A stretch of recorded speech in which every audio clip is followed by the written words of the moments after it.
السلام علیکم پیارے بچوں، آج کی کہانی ہے ایک حسین شہزادی پر۔ پرانے وقتوں کی بات ہے کہ ملک یمن میں ایک نیک بادشاہ حکومت کرتا تھا۔ وہ اپنی رعایا کے ساتھ بہت نیک سلوک کرتا تھا۔ اس کی 4 بیٹیاں تھیں، جن میں سے ایک شہزادی بہت حسین تھی، جس کی خوبصورتی پر باقی شہزادیاں نفرت کرتی تھیں۔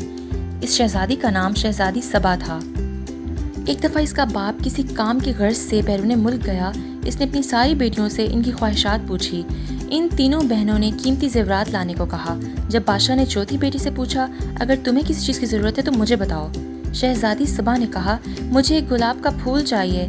ان کا باپ کوئی نہ کوئی بات بھول جاتا تھا، اس لیے شہزادی سبا کے لیے صرف پھول لے آیا، باقی چیزیں وہ بھول چکا تھا۔ جب وہ گھر آیا تو شہزادی دروازے پر کھڑی اپنے باپ کا انتظار کر رہی تھی۔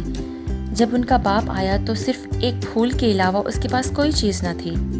شہزادیوں نے اپنے باپ کو برا بھلا کہا کہ بابا کی نافرمانی کی کہ بابا آپ ہمیشہ بھول جاتے ہو۔ شہزادی سبا کمرے میں جا کر رونے لگی۔ اس کا باپ کمرے میں آیا اور اس کا پھول اسے دیا۔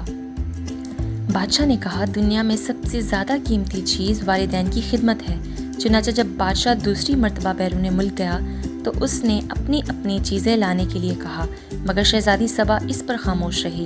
اس نے سوچا کہ اس بار کوئی ایسی بات نہ ہو جس سے میرے باپ کا دل دکھے، تو بادشاہ نے اپنی بیٹیوں کے لیے زیورات لیے۔ راستے میں ایک جنگل تھا۔ بادشاہ اس جنگل میں سے گزر رہا تھا تو اس نے درخت پر بیٹھے ایک چمگادڑ کو دیکھا۔ وہ چمگادڑ دراصل ایک خوفناک جن تھا۔ اس نے بادشاہ کو قید کر لیا۔ ایک شہزادہ یہ سارا منظر دیکھ رہا تھا۔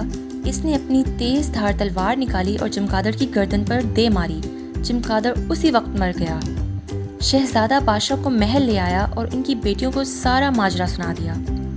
شہزادیاں اپنے باپ کے پاس آئیں اور اپنے باپ سے نافرمانی پر معافی مانگی۔